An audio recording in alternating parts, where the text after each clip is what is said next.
So we just picked up this Cosco special for $3.99. Seems like a good deal competing with the Honda briefcase generators. I couldn't really find a whole lot of reviews other than on the Cosco website for this particular model. So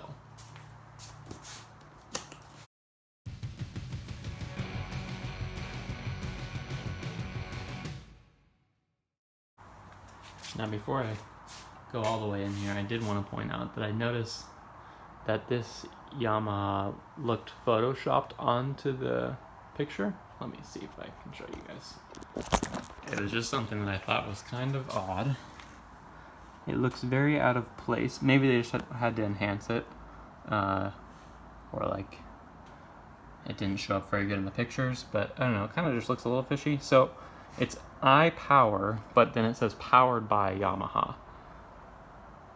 And it's supposed to be 52 decibels, 7.5 hours, it had a 50% load, eco throttle, and you can run them in parallel. So you can get another one at Costco and run them in parallel. Alright, so right off the bat they have a quick start guide here, which tells you to add your oil, add gas, and how to start it, be outside. So it should be pretty basic. And your instruction manual, well, you got a nice little funnel here with quite the odd shaped neck, so that I'm sure that's deep in there.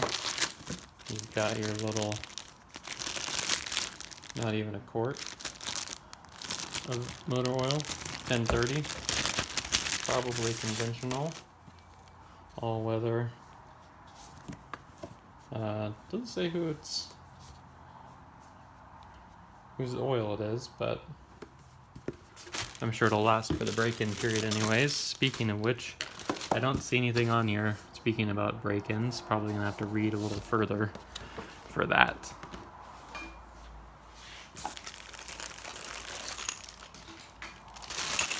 And then in this big bag, we've got a battery charging cable, cigarette plug, and alligator clips to quickly charge any battery. That's convenient. And then your little tool kit here, along with an adapter for your RV. Makes me kind of wish that I didn't buy an adapter, but that's okay. I think 2 is better than 1 anyways. So yeah, 30 amp RV adapter. Suggested retail was $11.95. Ooh. I missed that one on here. Suggested retail of $10.50. Oh man, what a bargain, huh? They're throwing this in for free, people. Oh, but oh man, they're saying these parallel cables suggested retail of $39.95. That's hilarious.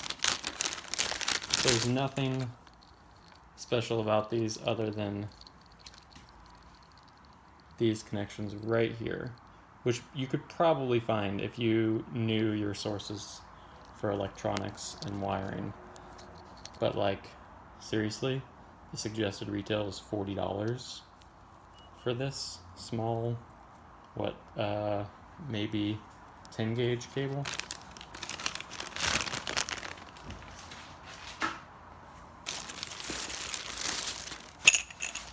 And then we also have a little tool pouch with your spark plug wrench and a long spark plug wrench. And then there's probably a screwdriver. Yep. Little screwdriver right here. Nice. And it is the 2-in-1.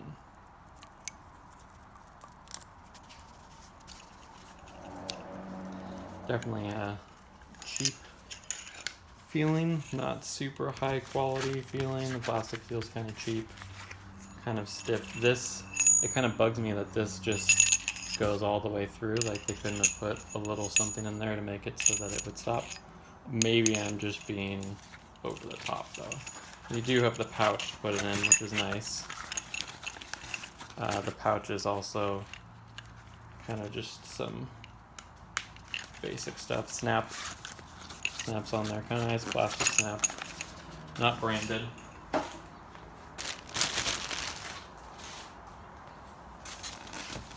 Okay, now time for the reveal.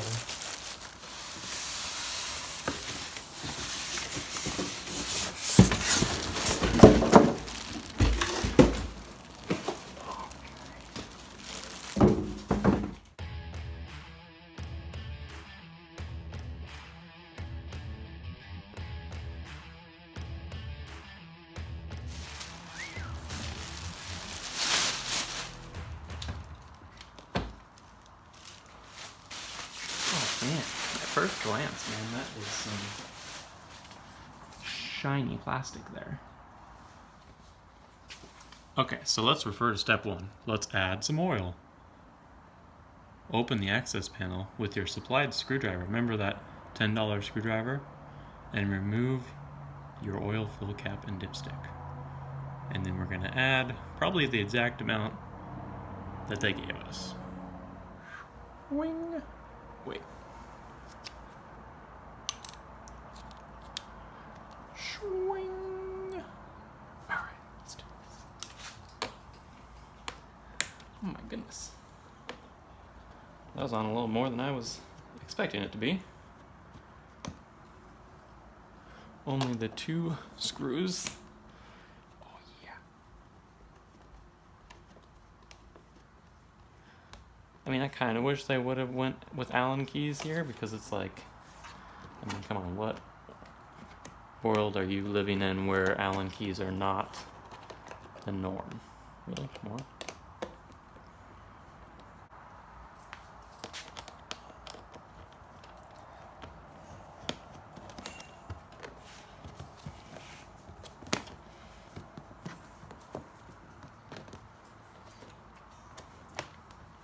Dude, what the heck?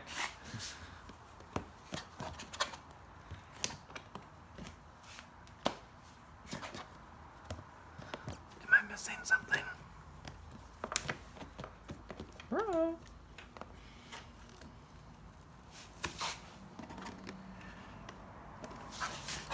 Oh, that's right. I'm just weak.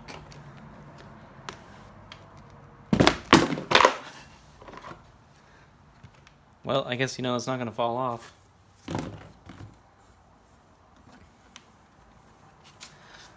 Alright, so can you guys see that? So right down here we have our dipstick. Man, they really tighten things on there. I mean, I know I don't have any arm strength, but still, it's a little extreme. I don't like the way that... Okay. This is a weird dipstick.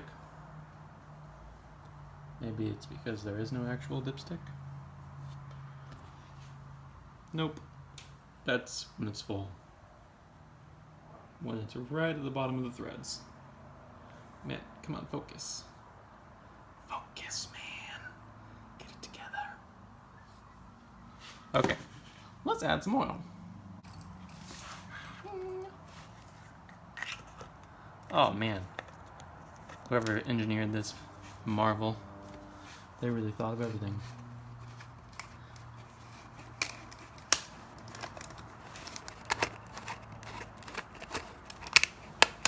Oh, buzzkill.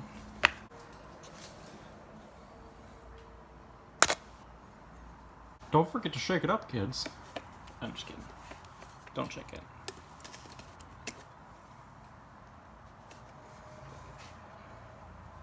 Let's just make sure that that's the exact amount. Haha. They give you a little bit more, so do not add all of this. You will overfill your engine, and you will be upset. You get 13.5 fluid ounces, and the capacity is 12.8. So, we're gonna add most of this, and then we're going to back off a little bit.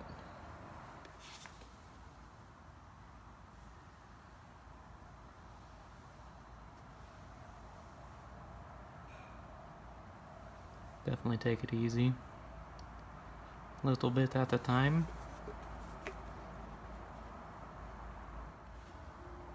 Before I start it up, let's check out the air filter.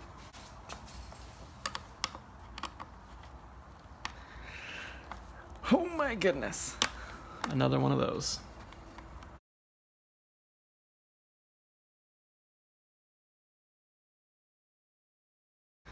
This kind of looks like a pain.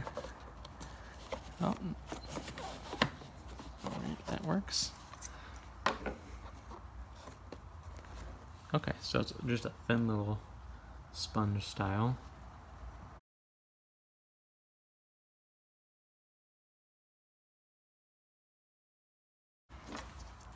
So at least you know it starts out black. So as time goes on, it'll just still look new. Isn't that nice? I don't think it really fits in that way. I think that's the way to do it.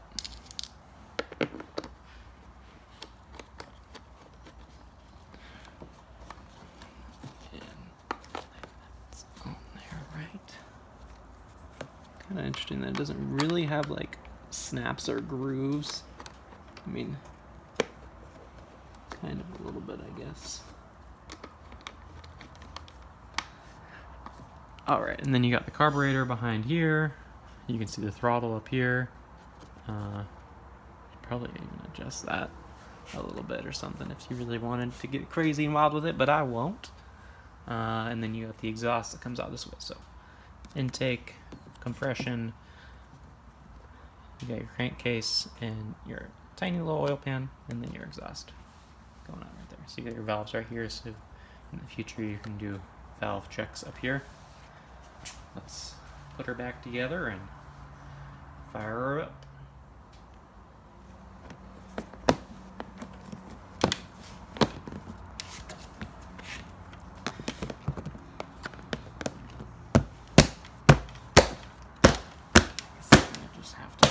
In there.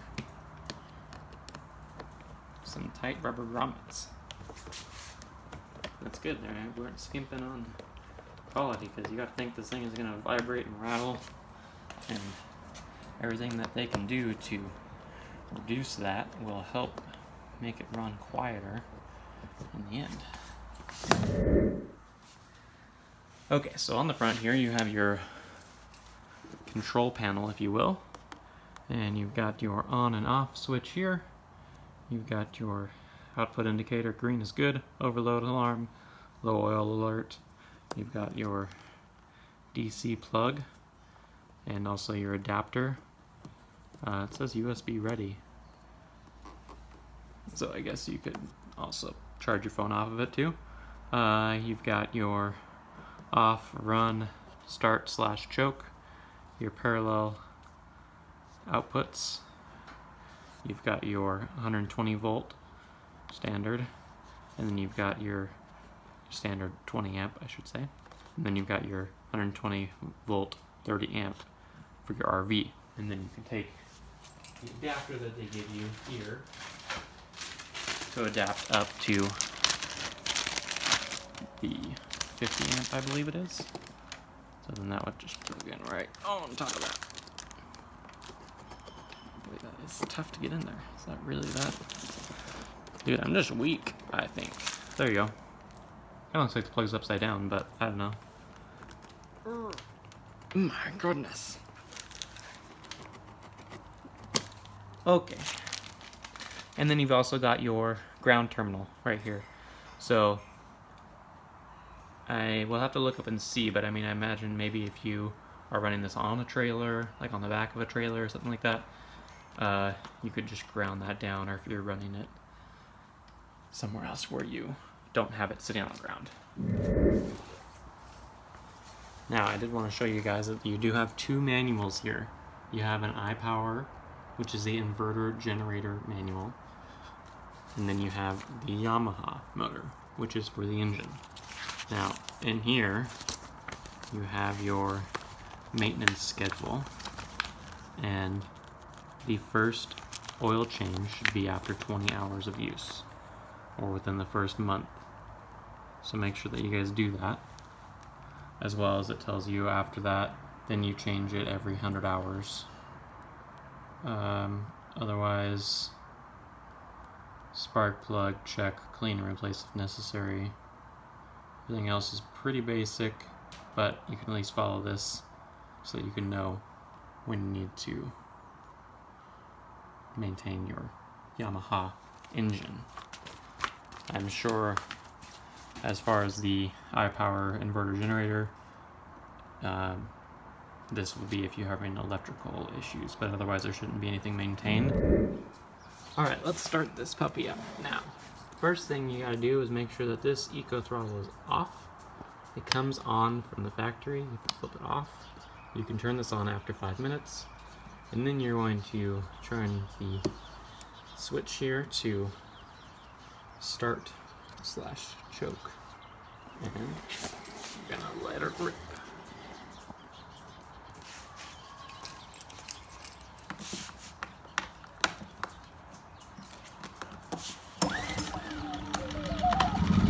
One pull. Wow, that's impressive. Oh, I forgot to turn the vent on. That would probably help.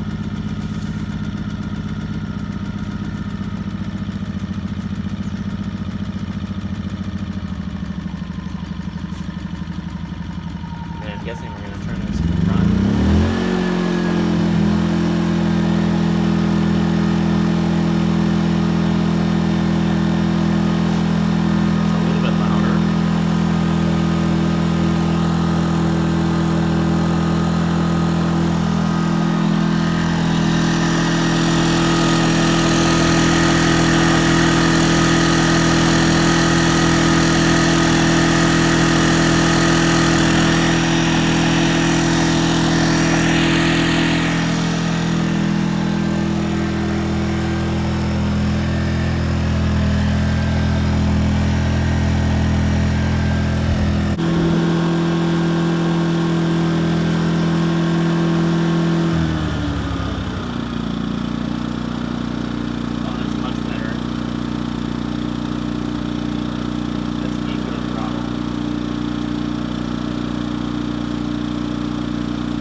There she is.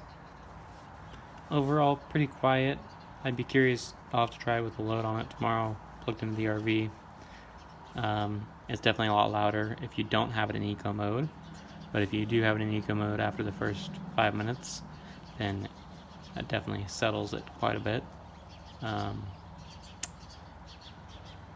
Wasn't able to fully plug in anything into the 30 amp. We'll do that tomorrow. But yeah, overall pretty good.